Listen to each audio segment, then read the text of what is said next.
अगर allies enigma code को crack नहीं कर पाते तो क्या क्या होता। पहली चीज़, कार्ट ऑफ अटलांटिक बहुत लंबे टाइम तक चलता, कैजुअलिटी ज़्यादा होती। दूसरी चीज़, नॉर्थ अफ्रीका के कैंपेन में एलाइज को बहुत नुकसान होता और वहाँ पर रॉमल को ज़्यादा सक्सेस मिलती। तीसरी चीज़, जो एलाइज ने ऑपरेशन ओवरलॉर्ड किया था जब उन्होंने नॉर्मैंडी में लैंडिंग्स की थी, वहाँ पे उनके लॉसेस बहुत ज़्यादा होते। और सबसे इंपॉर्टेंट बात, अगर ये कोड क्रैक नहीं हुआ होता तो शायद से वॉर 2 से 3 साल एक्स्ट्रा चलता। जब एलाइज ने एनिग्मा कोड को क्रैक किया तो ये पूरी वर्ल्ड वॉर 2 की टाइमलाइन में एक बहुत सिग्निफिकेंट, बहुत इंपॉर्टेंट मोमेंट था, क्योंकि इसके बाद वॉर की डायरेक्शन और स्पेशली वॉर की लेंथ काफ़ी बदल गई। पर ये एनिग्मा कोड दरअसल था क्या? अगर एलाइज ये कोड क्रैक नहीं कर पाते तो क्या एक्सिस पावर्स ये लड़ाई जीत जाते? क्या एनिग्मा कोड को क्रैक करने की वजह से ही एलाइज ये लड़ाई जीत पाए? इन सारी बातों के बारे में इस वीडियो में बात करेंगे।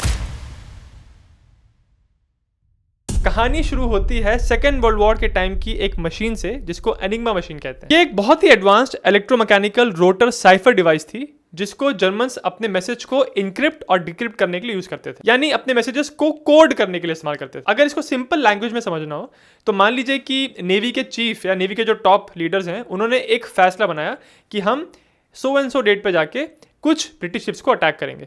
कहाँ अटैक करेंगे, किस समय अटैक करेंगे, सारी डिटेल्स उस प्लान में शामिल है। अब ये प्लान तो नेवी के टॉप लीडर्स ने बना लिया, पर इस प्लान का एग्जीक्यूशन वो सेलर्स और ऑफिसर्स करेंगे जो कि उस एरिया में है जहां से ब्रिटिश शिप्स गुजरने वाली। अब ऐसा तो है नहीं कि नेवी के चीफ ने बर्लिन से फोन उठाया और नंबर घुमाया सीधे यू बोट के कमांडर का और बोला कि भाई यहाँ पे जाके अटैक कर देना। ऐसा नहीं होता।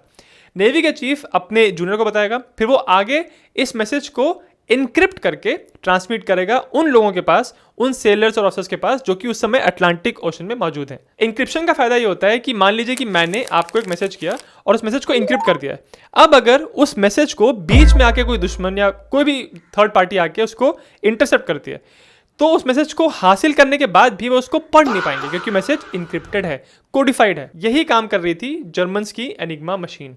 उनकी तीनों फोर्सेस में, आर्मी, नेवी, एयरफोर्स, तीनों लोग एनिग्मा मशीन को किसी ना किसी तरीके से अपने कम्युनिकेशंस को इनक्रिप्ट करने के लिए यूज करते थे। एलाइज जर्मन नेवी के कम्युनिकेशन को सबसे ज्यादा सिक्योर मानते थे, क्योंकि उसमें जो एनिग्मा सेटिंग्स थी उनको क्रैक करना बहुत मुश्किल हो रहा था। जर्मनी इस बात को जानते थे कि ब्रिटेन इस लड़ाई में तब तक खड़ा हुआ है जब तक यूनाइटेड स्टेट्स उनकी मदद कर रहा है, क्योंकि ब्रिटेन एक आइलैंड कंट्री था और यूरोप के सारे देश या तो जर्मनी के साथ हो चुके थे 1940 के एंड तक, या जर्मनी के साथ हो चुके थे या जर्मनी उनको हरा चुका था। अब यूरोप के अंदर ब्रिटेन अकेला खड़ा था और वो इस लड़ाई में टिक भी इसलिए पाए क्योंकि अमेरिका लगातार उनकी मदद कर रहे थे अटलांटिक ओशन से जहाज़ों के थ्रू सामान भेजकर। जर्मन्स इस बात को जानते थे कि अगर किसी तरह से इनकी ये जो सप्लाईज आ रही है अटलांटिक महासागर से, इसको अगर हमने ब्रेक कर दिया, इसको ब्लॉक कर दिया, तो ब्रिटेन तक कोई सामान नहीं पहुंच पाएगा। और ब्रिटेन के साथ साथ यूएस, सोवियत यूनियन को भी सामान भेज रहे थे, तो उसको भी वो लोग कट ऑफ कर देंगे। और इस तरह से जर्मन्स का प्लान ये था कि हम ब्रिटेन और सोवियत यूनियन को अल्टीमेटली हरा पाएंगे। इसी वजह से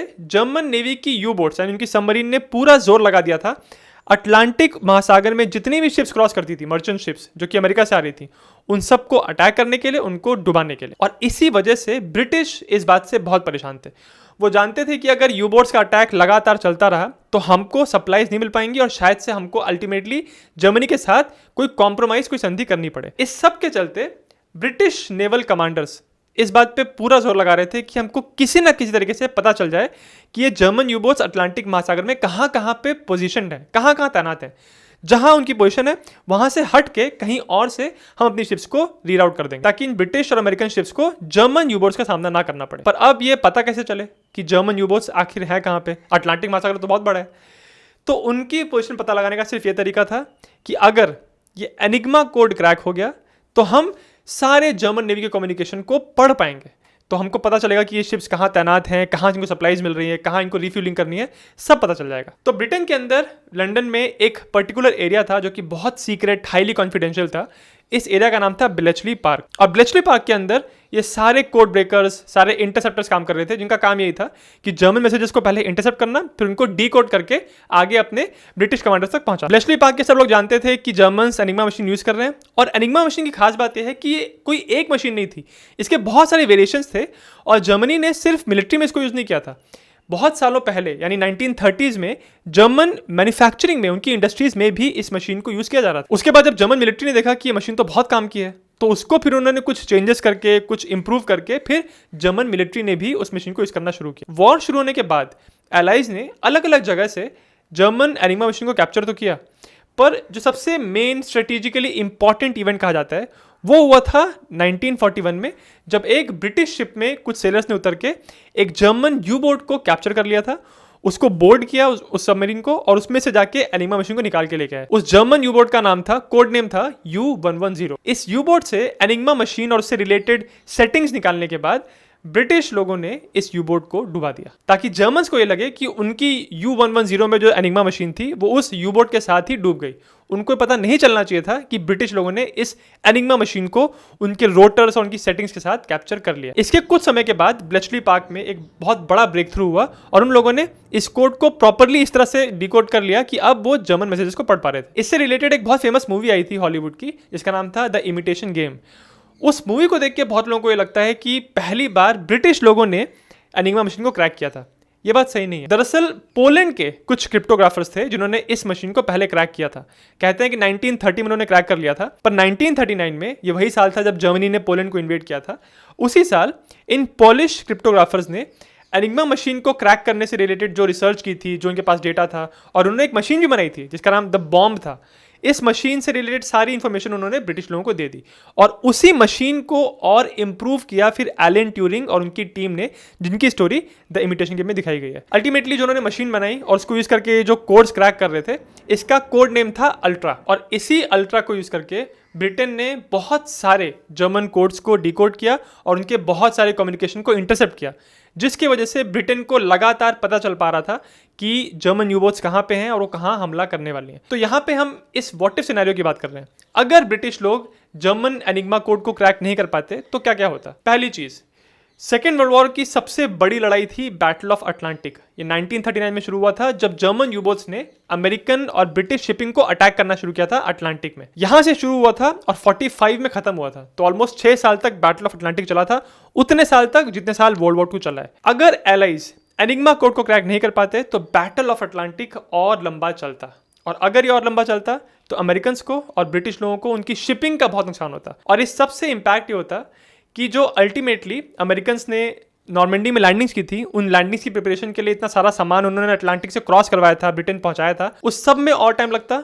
और इतना सारा बिल्डअप जो उन्होंने किया था यूरोप के अंदर फोर्सेस का, मटेरियल का, उस सब में इतना और टाइम लगता कि नॉर्मंडी की लैंडिंग्स फिर और पोस्टपोन हो जाती। बैटल ऑफ अटलांटिक के बारे में एक डिटेल वीडियो मैंने अलग से बनाया है, उसका लिंक डिस्क्रिप्शन में है। तो ये तो पहला इंपैक्ट हो गया अगर एनिग्मा कोड क्रैक नहीं हुआ होता तो। दूसरा इंपैक्ट एक्चुअली ज्यादा इंटरेस्टिंग है क्योंकि इसमें नॉर्थ अफ्रीकन थिएटर इन्वॉल्व है। तो आप जानते होंगे कि जब 1939 के 1 सितंबर को जर्मनी ने पोलैंड को इन्वेड किया, उसके बाद ब्रिटेन और फ्रांस ने जर्मनी पे वॉर डिक्लेयर कर दिया था।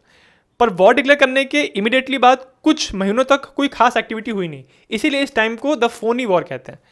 बहरहाल 1940 में फिर जर्मनी ने फ्रांस को इन्वेड किया और पेरिस पे कब्जा कर लिया। इसके वजह से अब ब्रिटेन का जो यूरोप के अंदर सबसे बड़ा एलाय था फ्रांस, वो जर्मनी के कंट्रोल में आ गए और ब्रिटेन के लोग अब नर्वस होने लगे कि किसी भी वक्त अब जर्मनी ब्रिटेन पे हमला करेगी और उनको भी हरा देगी।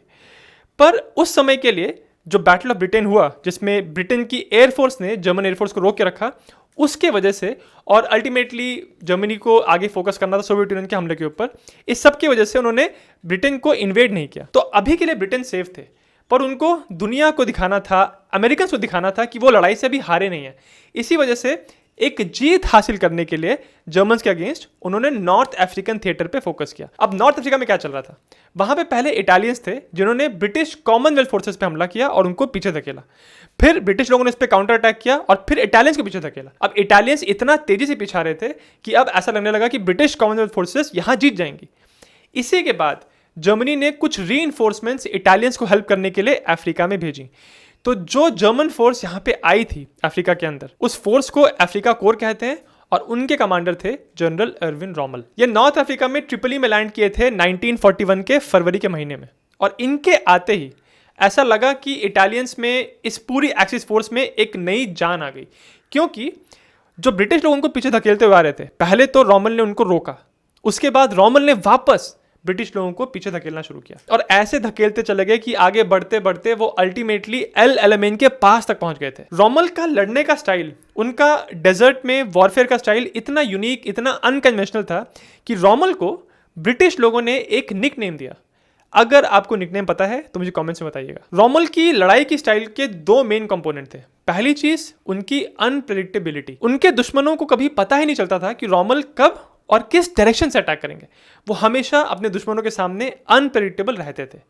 और उनकी दूसरी स्ट्रेंथ थी उनकी हाई स्पीड। उनका अटैक इतना रैपिड, इतना सरप्राइजिंग होता था कि दुश्मन को संभलने का मौका नहीं मिलता था। और इसी स्पीड की वजह से रोमल ने बहुत बड़ी बड़ी टेरिटरीज नॉर्थ अफ्रीका में ब्रिटिश कॉमनवेल्थ फोर्सेस से वापस हासिल की।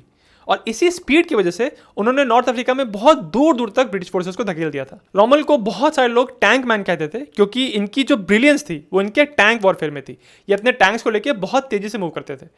पर टैंक्स मैकेनिकल डिवाइसेस हैं जो कि डिपेंड करती हैं फ्यूल के ऊपर।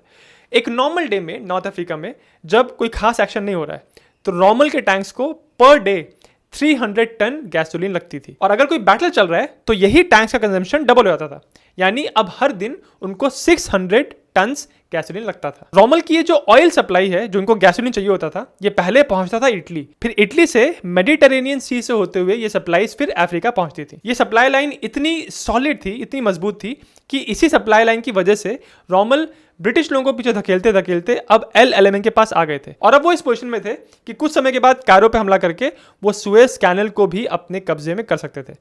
ये ब्रिटिश लोगों के लिए एक बहुत बड़े खतरे की बात थी, क्योंकि ब्रिटिश अपने ईस्टर्न एम्पायर, खासकर इंडिया और बाकी जो आसपास के कंट्रीज थे, उन पे उन्होंने कंट्रोल बना के रखा था, क्योंकि सुएज कैनल का एक्सेस ब्रिटिश लोगों के पास था। अगर सुएज कैनल ब्रिटिश लोगों के हाथ से निकल जाती, जर्मन्स अगर उसको कैप्चर कर लेते, तो ब्रिटेन को अपनी शिप्स को केप ऑफ गुड हॉर्न से, यानी नीचे अफ्रीका के नीचे से घुमाते हुए इंडिया तक पहुंचाना पड़ता।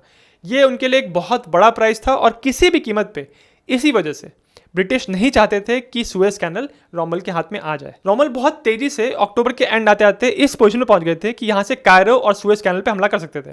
पर वो जानते थे कि इस हमले के लिए, इस तेज मूवमेंट के लिए उनको बहुत सारा ऑयल लगेगा, जो कि उनके पास नहीं था।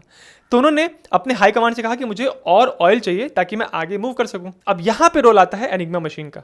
ये जो मैसेज वो करते थे, अपनी डिमांड्स भेजते थे हाई कमांड को, ये सब कुछ इनक्रिप्टेड होता था। अब ब्रिटिश लोगों ने एनिग्मा को तब तक क्रैक कर लिया था, तो उनको पता चल गया था कि रोमल के पास सप्लाईज खत्म हो गई हैं। जब रोमल ने डिमांड की कि उनको और ऑयल चाहिए, तो उनको ऊपर से रिप्लाई आया, और ये रिप्लाई भी एनिग्मा के थ्रू कोडेड होकर आया था। Tanker Proserpina sailing evening 21 with 2500 tons of army gasoline arriving Tobruk 26 early. यानी वो ये कह रहे थे कि हमने यहाँ से एक टैंकर प्रॉस्पेरिना को भेज दिया है और वो जल्दी आपके पास टोब्रुक में पहुंच जाएगा। इस मैसेज को एनिग्मा की वजह से अब एलाइज ने क्रैक कर लिया, और फिर ब्रिटिश नेवी के कमांडर्स ने अपनी उन सारी शिप्स को जो मेडिटेरेनियन सी के पास थी, उनको ऑर्डर दिया कि किसी भी कीमत पे जो भी टैंकर्स सप्लाई लेके रोमल तक पहुंचने वाले हैं, वो रोमल तक पहुंचने नहीं चाहिए। और इसीलिए अब अपने एयरक्राफ्ट को यूज़ करके, अपनी सबमरीन्स को यूज़ करके पूरा जोर लगा दिया ब्रिटिश लोगों ने, और जो ये टैंकर्स रोमल तक पहुंचने वाले थे उन पे हमला किया। और इसी वजह से ये टैंकर्स रोमल तक नहीं पहुंच पाए, और उसका असर ये हुआ कि अब रोमल के पास ऑयल नहीं था। और इसीलिए जब मोंटगोमरी ने, जो ब्रिटिश जनरल थे, उन्होंने हमला किया LLMN से, तो रोमल के पास पीछे हटने के अलावा कोई रास्ता था ही नहीं, क्योंकि वो आगे बढ़ ही नहीं सकते थे। उनके पास मनूवर करने के लिए तेल बचा ही नहीं था। अगर एनिग्मा कोड क्रैक नहीं हुआ होता और रोमल तक जो सप्लाईज पहुंच रही थी, अगर वो पहुंचती रहती, तो क्या होता? ये तो क्लियर है कि जो टैंकर्स रोमल तक पहुंच रहे थे उसमें से कुछ तो फिर भी एलाइज डुबा पाते, क्योंकि उस एरिया में एलाइड प्लेन्स, उनकी शिप्स गश्त लगाती रहती थी। पर फिर भी ज़्यादातर सप्लाईज रोमल तक पहुंच जाती। ये वो टाइम था जब जर्मन्स भी अपनी कोड ब्रेकिंग में लगे हुए थे, और उन्होंने एक ऐसा मुर्गा ढूंढ लिया था जिसके कम्युनिकेशन को पूरी तरह से जर्मन्स ने इंटरसेप्ट कर लिया था। ये मुर्गा एक्चुअली अमेरिकन था। ये अमेरिका का मिलिट्री अटैचे था जो ब्रिटिश लोगों के साथ काम कर रहा था इस पूरे एरिया में, क्योंकि अमेरिकन्स को डेजर्ट वॉरफेयर का उतना आइडिया नहीं था, उतना एक्सपीरियंस नहीं था, और ब्रिटिश लोग यहाँ पे एक्टिव थे। तो ब्रिटिश लोगों को अमेरिकन्स की हेल्प चाहिए थी, तो इसीलिए उन्होंने एक अमेरिकन मिलिट्री अटैचे को यहाँ पे रखा हुआ था, और उसको कहा था कि तुमको जो भी सीखना है हमारे स्ट्रैटेजी के बारे में, टैक्टिक्स के बारे में, हम किस तरह से ट्रूप्स को मूव कर रहे हैं, लॉजिस्टिक्स, जो भी आपको जानना है, आपको सारा एक्सेस हमारी इन्फॉर्मेशन का यहाँ से मिलेगा। तो ये मिलिट्री अटैचे, जिनका नाम कर्नल बॉनर फेलर्स था, ये सारी इन्फॉर्मेशन ब्रिटिश लोगों से लेके अमेरिकन्स को आगे ट्रांसमिट कर रहे थे रेडियो के जरिए, और इन रेडियो कम्युनिकेशंस को जर्मन्स ने इंटरसेप्ट कर लिया था। और इस वजह से जर्मन्स और अल्टीमेटली रोमल को बहुत सारी इन्फॉर्मेशन ब्रिटिश प्लान्स के बारे में मिल रही थी। तो ऐसा नहीं था कि बस एलाइड कोड ब्रेकर्स ने एनिग्मा को क्रैक कर लिया और जर्मन्स कुछ भी नहीं कर रहे थे। उनके इंटरसेप्टर्स भी, उनकी इंटेलिजेंस टीम भी लगातार इनके कम्युनिकेशंस को टैप करके, इंटरसेप्ट करके डीकोड करने की कोशिश कर रही थी और कई बार वो कामयाब भी होते थे। इसी वजह से अगर रोमल की ऑयल की सप्लाई नहीं रुकती तो ये पॉसिबल है कि वो एल एलमेन में जीत जाते और इसके बाद और आगे बढ़ना शुरू करते, फिर शायद कायरो को जीत जाते और अल्टीमेटली उनका हमला होता सुएज कैनल के ऊपर। जैसा मैंने आपको ऑलरेडी पीछे बताया, सुएज कैनल ब्रिटिश लोगों के लिए बहुत इंपॉर्टेंट थी क्योंकि ये वो छोटी सी कैनल थी जो कि ब्रिटेन को उसके इंडियन एम्पायर से जोड़ती थी। तो अगर जर्मन्स इस सुएज कैनल को कैप्चर कर लेते, अपने कंट्रोल में कर लेते, तो ब्रिटेन जो इतना सामान भेज रहा था, लेन देन कर रहा था इंडियन एम्पायर के साथ, उसमें उनको प्रॉब्लम होती, ज़्यादा टाइम लगता और ये पॉसिबल है कि धीरे धीरे इंडियन एम्पायर उनके हाथ से निकलने लगता। मेडिटेरेनियन के पास जितने भी रीजन्स हैं, एक ज़माने में वो रोमन एम्पायर का हिस्सा थे और बेनितो मुसोलिनी जो समय इटली के सबसे बड़े लीडर थे, सारे इटली के मिलिट्री से रिलेटेड बड़े बड़े फैसले वो ले रहे थे, उनका ये मानना था कि उनके कंट्रोल के अंदर इटली वापस उस ग्लोरी को हासिल कर लेगा, उस वर्चस्व को हासिल कर लेगा जो रोमन एम्पायर के टाइम पे था। तो जैसे एक बार रोम ये पूरा मेडिटेरेनियन कंट्रोल करता था, वैसे ही इटली कंट्रोल करेगा इस पूरे मेडिटेरेनियन को। अगर रोमल सुएज कैनल पे कंट्रोल बना लेते तो ये पॉसिबल है कि मेडिटेरेनियन का ऑलमोस्ट पूरा रीजन अब इटालियंस के कंट्रोल में आ जाता, क्योंकि इटालियंस और जर्मन उस समय एलाइज थे। अब बारी आती है माल्टा की। हिटलर और मुसोलिनी की ऑलरेडी माल्टा को लेकर कुछ डिस्कशंस हुए थे और हिटलर ने वादा किया था कि जर्मन फोर्सेस माल्टा पे हमला करने के लिए इटली की मदद करेंगे। तो अगर सुएज कैनल को रोमल पूरी तरह अपने कंट्रोल में कर लेते और फिर ब्रिटेन, जिन्होंने माल्टा को इतने समय से अपनी कॉलोनी बना कर रखा था, उनके हाथ से ये कॉलोनी भी शायद से निकल जाती। तो इसके चांसेस बहुत हाई हैं कि अगर एक्सिस फोर्सेस माल्टा पे हमला करती तो वो समय इतने मजबूत हो चुके थे कि वो माल्टा को भी हरा देते और फिर ये पूरा रीजन जो है वो इटालियंस के कंट्रोल में आ जाता। उस समय तक एक्सिस फोर्सेस इतनी मजबूत हो गई थी कि अगर वो माल्टा पे हमला करते तो शायद वहां भी वो जीत जाते और फिर ये पूरा रीजन जो है जर्मन फोर्सेस इटली को दे देती। दूसरी तरफ अमेरिकन्स अफ्रीका के अंदर लैंड करने की तैयारी कर रहे थे, तो जो भी रोमल ने यहाँ पे मचाया उसके बाद अमेरिकन प्लान में खास बदलाव नहीं होता, क्योंकि उनको अल्टीमेटली अफ्रीका में लैंड तो करना था, क्योंकि रूजवेल्ट ये चाहते थे कि इससे पहले अमेरिकन डायरेक्टली यूरोप के अंदर जाएं जहाँ पे उनको जर्मन्स का डायरेक्टली सामना करना पड़े। इससे पहले अपने ट्रूप्स को थोड़ी प्रैक्टिस कराने के लिए, जर्मन्स का सामना कैसा करना है, कैसे टैक्टिक्स को अडॉप्ट करना है, ये सब दिखाने के लिए रूजवेल्ट चाहते थे कि पहले अमेरिकन ट्रूप्स अफ्रीका जाएं। तो नवंबर के महीने में अफ्रीका पहुंचते, अल्जीयर्स, ओरान और वेस्टर्न मोरक्को में। और क्योंकि नवंबर के महीने तक रोमल काफ़ी आगे निकल चुके होते नॉर्थ अफ्रीका में, तो वो एक कोर को भेजते जो लैंडिंग्स हुई है अमेरिकन की, उनको वहाँ पे रोक के रखती और रोमल अपनी फोर्सेस को लेकर लगातार आगे बढ़ते रहते, क्योंकि उस समय जर्मन डॉक्ट्रिन ये थी कि हमको हमेशा एग्रेसिव एक्शन करना है। उस समय के जर्मन मिलिट्री कमांडर्स इस बात में बिल्कुल भरोसा नहीं करते थे कि हमको कहीं रुक के अपने कंट्रोल को कंसोलिडेट करना चाहिए। उनका बस ये मानना था कि हमको लगातार एग्रेसिव एक्शन करना है, आगे बढ़ते रहना है। तो रोमल इसके आगे अब कहाँ जाते? इनके अटैक के अब दो पॉसिबल एक्सिस हो सकते थे, मतलब दो रास्ते हो सकते थे। एक रास्ता था कि वो और ईस्ट की तरफ आगे बढ़े। अगर वो ईस्ट की तरफ आगे बढ़ते तो वो अरेबिया से होते हुए गुजरते, जहां पे उनको बहुत सारा ऑयल मिलता और फिर अल्टीमेटली वो पहुंचते ईरान। और एक असम्पशन ये भी है कि ईस्ट साइड से जो उनके एलाइज हैं जापानीज, वो बर्मा तक तो पहुंच ही गए थे, वो भी अगर वेस्ट की तरफ बढ़ते रहते तो पॉसिबल है कि जर्मन्स और जापानीज कहीं तो बीच में आके फाइनली लिंकअप करते। और अगर ऐसा होता तो इसके पहले जो अलेक्जेंडर ने ग्रीस से चलना शुरू किया था ईस्ट साइड पे और वो इंडिया पे आके वापस लौटना पड़ा था उनको, उससे ज़्यादा एडवांस अब इन एक्सिस फोर्सेस का हो जाता। ऐसा तब होता अगर रोमल ईस्ट की तरफ एडवांस करते। अगर रोमल नॉर्थ की तरफ जाते तो वो पहुंचते टर्की, जो कि सोवियत यूनियन के नीचे था और आप कह सकते हैं कि सोवियत यूनियन की सॉफ्ट अंडरबेली था। उस समय टर्की इस वॉर में न्यूट्रल था। अगर रोमल की फोर्सेस वहां पहुंच जाती तो ये पॉसिबल है कि वो टर्की पे प्रेशर डालते कि आप वॉर को ज्वाइन करिए एक्सिस की साइड पे। और अगर ऐसा होता तो सोवियत यूनियन की कंडीशन थोड़ी सी और वीक हो जाती। और ये वो टाइम था जब स्टालिनग्राड की लड़ाई ऑलरेडी चल रही थी। ये बात है 1942 के एंड की। अब क्योंकि सोवियत यूनियन इतनी बड़ी टेरिटरी है, इतना सारा एरिया वहां पे, तो वहां पे रोमल की जो एडवांस की स्पीड है उसमें कुछ कमी आती, क्योंकि नॉर्थ अफ्रीका में सारा डेजर्ट था और रोमल लगातार अपने टैंक्स को लेकर आगे बढ़ रहे थे और अल्टीमेटली उनको स्लो होना पड़ा क्योंकि उनके पास ऑयल नहीं पहुंच रहा था। पर सोवियत यूनियन में एक बहुत बड़ा एंगल था वहां के वेदर का। इतने कड़ाके की ठंडी पड़ती थी वहां पे कि ऑयल मशीन्स का जम जाता था, जिसकी वजह से टैंक्स आगे मूव ही नहीं कर पाते थे। तो रोमल की स्पीड शायद सोवियत यूनियन के अंदर उतनी फास्ट नहीं होती। पर जो भी हो, अगर एनिग्मा कोड क्रैक नहीं होता तो ये बात तो नजर आती है कि जर्मन और इटालियन कंबाइंड फोर्सेस का नॉर्थ अफ्रीका के ऊपर पूरा डोमिनेंस तो हो जाता और शायद से ब्रिटेन के हाथ से सुएज कैनल भी निकल जाती। और क्योंकि जो अमेरिकन फोर्सेस अफ्रीका में पहुंची थी, शुरुआत में उनको भी बहुत प्रॉब्लम हुई थी जर्मन्स के अगेंस्ट। आपको शायद पता होगा बैटल ऑफ कैसलिन के बारे में, जब अमेरिकन फोर्सेस जर्मन्स के सामने हुई थी और अमेरिकन को हार हुई थी इस लड़ाई में और काफ़ी कैजुअलिटीज हुई थी। तो इस एक्सपीरियंस की वजह से आप ये एक एस्टिमेट लगा सकते हैं कि शायद से शुरू में अमेरिकन को प्रॉब्लम होती और उसके ऊपर से सोवियत यूनियन के स्टालिन और प्रेशर डालते और जनरल ये सेंटिमेंट होता कि अमेरिकन को अब यूरोप के मेन लैंड पे आना चाहिए, जिसकी वजह से वो ब्रिटेन में बहुत सारा फोर्सेस का और बहुत सारे रिसोर्सेज का बिल्डअप कर रहे थे, यानी वो फ्रांस में इन्वेजन करने की तैयारी कर रहे थे। अब आप जानते हैं जो अलाइड फोर्सेज ने नॉर्दर्न फ्रांस नॉर्मेंडी पे जो लैंडिंग्स की थी ऑपरेशन ओवरलॉर्ड के अंदर, वो शुरू हुई थी जून 6, 1944 को। अगर एनिग्मा कोड क्रैक नहीं हुआ होता तो ये क्लियरली पता चलता है हमको कि यू बोट्स कहर मचा रही होती अटलांटिक के अंदर, जिसकी वजह से जो बिल्डअप कर रहे थे अमेरिकन, जो लगातार फौजियों को और इतना सारा सामान भेज रहे थे ब्रिटेन के अंदर, उसमें बहुत कमी आती। तो बिल्डअप आपका स्लो होता, जिसकी वजह से जो 1944 की डेट थी इन्वेजन की, वो डेट और आगे खिसक जाती। हम समझ सकते हैं कि शायद 45 तक ये इन्वेजन होता।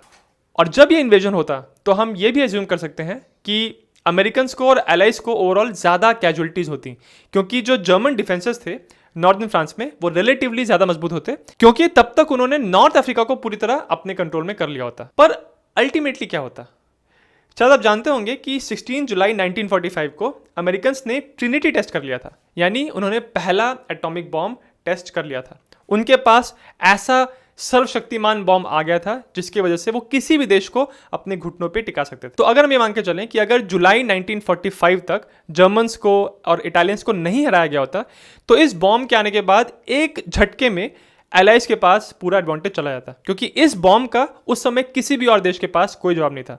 1945 में अमेरिकन ने बॉम्ब बनाया और सोवियत यूनियन को बॉम्ब बनाने में 4 साल और लगे। उन्होंने 1949 में पहला बॉम्ब टेस्ट किया था। तो अब देखिए एक सिग्निफिकेंट इंटरवल है 45 और 49 के बीच में। पर यहाँ पे एक बहुत दिलचस्प बात है। अब आप देखिए बहुत सारे ऐसे साइंटिस्ट मैनहट्टन प्रोजेक्ट में काम कर रहे थे, इस बॉम्ब को बनाने के लिए अमेरिका के लिए काम कर रहे थे, जो कि ओरिजिनली जर्मनी के थे। अमेरिकन ने बहुत चालाकी से, बहुत सीक्रेटली बहुत सारे साइंटिस्ट को यूरोप से अमेरिका मूव किया था ताकि वो इस बॉम्ब पे काम कर सकें। अगर जर्मन्स मजबूत होते नॉर्थ अफ्रीका में और सुएज कैनल से ब्रिटेन का कब्जा चला गया होता, तो ये भी पॉसिबल है शायद से कि कुछ साइंटिस्ट जो बहुत इंपॉर्टेंट थे मैनहट्टन प्रोजेक्ट के लिए, वो शायद से अमेरिका टाइम पे नहीं पहुंच पाते। और ये पॉसिबल है कि शायद अमेरिका 1945 जुलाई में इस टेस्ट को सक्सेसफुल नहीं कर पाता। और एक और दिलचस्प बात देखिए, जिस व्यक्ति ने अमेरिका की पहली आर्टिफिशियल सैटेलाइट बनाई थी, बहुत इंपॉर्टेंट रोल प्ले किया था उस पूरे प्रोसेस में, उसका नाम था वॉन ब्रॉन। और वो वही साइंटिस्ट था जिसने जर्मनी के लिए V1 V2 रॉकेट्स बनाए थे।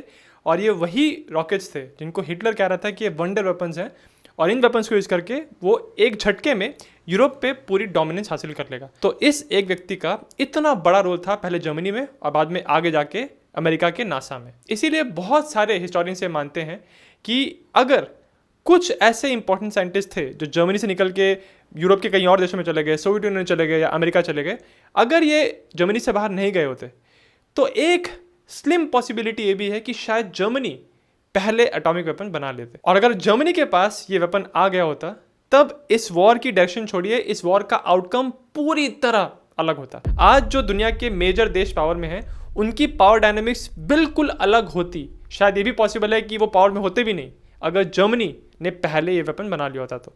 इनफैक्ट मैंने हाल ही में एक वीडियो बनाया था जिसमें मैंने इस बात पे चर्चा की है कि अगर जापान के ऊपर अमेरिका ने 1945 में एटॉमिक बॉम्ब्स नहीं गिराए होते तो इमीडिएटली वॉर में क्या होता। क्या अमेरिकन एक लैंड इन्वेजन जापान का करते, और अगर वैसा करते, एक इन्वेजन फोर्स जापान के अंदर भेजते, तो उनको कितनी कैजुअलिटीज देखनी पड़ती। क्योंकि जापान की मिलिट्री लीडर्स में वो बुशीदो का कॉन्सेप्ट था, यानी हम मर जाएंगे पर सरेंडर नहीं करेंगे। इस बुशीदो के प्रिंसिपल को फॉलो करने के लिए दोनों साइड्स पे कितनी कैजुअलिटीज होती और वॉर आगे कितने साल और चलता।